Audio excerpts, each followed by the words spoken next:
I'm Jonathan Moo, and I teach biblical studies and also environmental studies at Whitworth University. How do we come to have the Bible? And the word canon is a word that means measuring stick or reed. These are the books by which we measure and define our faith. And so for early Christians, the Old Testament, the Hebrew Bible, was something that they inherited from the Jews. And these were books, again, that had been collected over many centuries and had been read, copied widely, and are therefore cited, for example, by the New Testament writers as Scripture. They refer to them to understand who Jesus is and the events of their own time. They are scriptures that are described as breathed by God. Not that early Christians and Jews didn't understand, of course, that all these books are written by human authors, were writing for their own times, but they believed that at the same time, God was involved in that process. Now, for the New Testament books themselves, when Paul, for example, sits down to write the letter to the Romans, he doesn't think he's writing Scripture. He doesn't consider himself to be writing the Bible. He may well, based on what he says in his letters, consider himself to have some authority in the things that he says,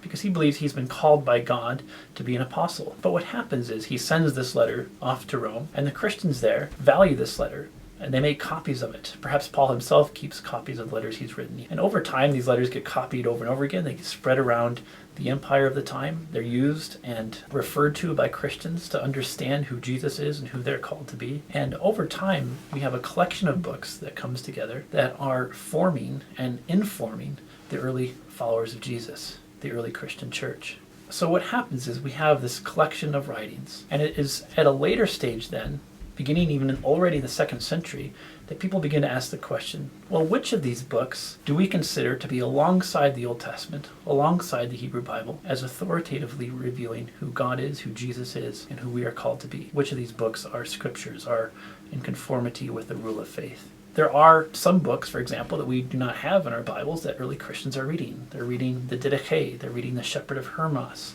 But we begin to have a collection of accepted books that are fairly widely read and that show up, for example, in some of the early lists we have beginning in the late 2nd century of books that are considered to be read, are encouraged to be read by the Christian church and are authoritative in that way. When we get to the 3rd and 4th centuries and Christians begin in a more formal way to say, well, which books really are a part of the canon and which are not, what we find is that their decisions are shaped by a few criteria. The first is that they go back to the early apostles, that the books that are considered to be a part of the Christian canon are those that actually go back to the time of Jesus and his earliest followers. And so this excludes some books that were widely believed to have been written later, written in the 2nd century, for example. The second criterion that was used is this book in conformity with the rule of faith as it has been passed along by the church? In other words, very early within Christianity, we have a shared set of beliefs and understandings about who Jesus is, who the church is called to be, and this rule of faith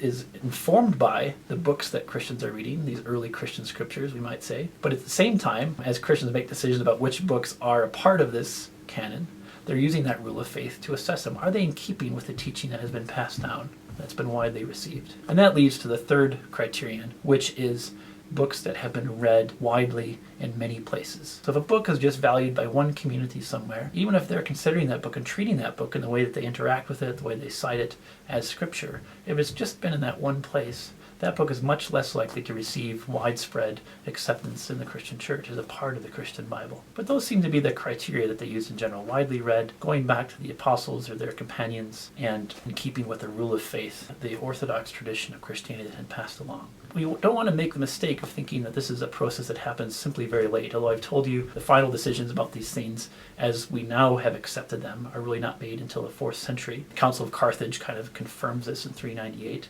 It's really, I think, confirming the end of what has been a long process. So this is a process that begins very early as Christians begin to understand that the new covenant of Christ means that there's also a New Testament to match and to parallel the Old Testament as the fulfillment and as a continuation of the Old Testament.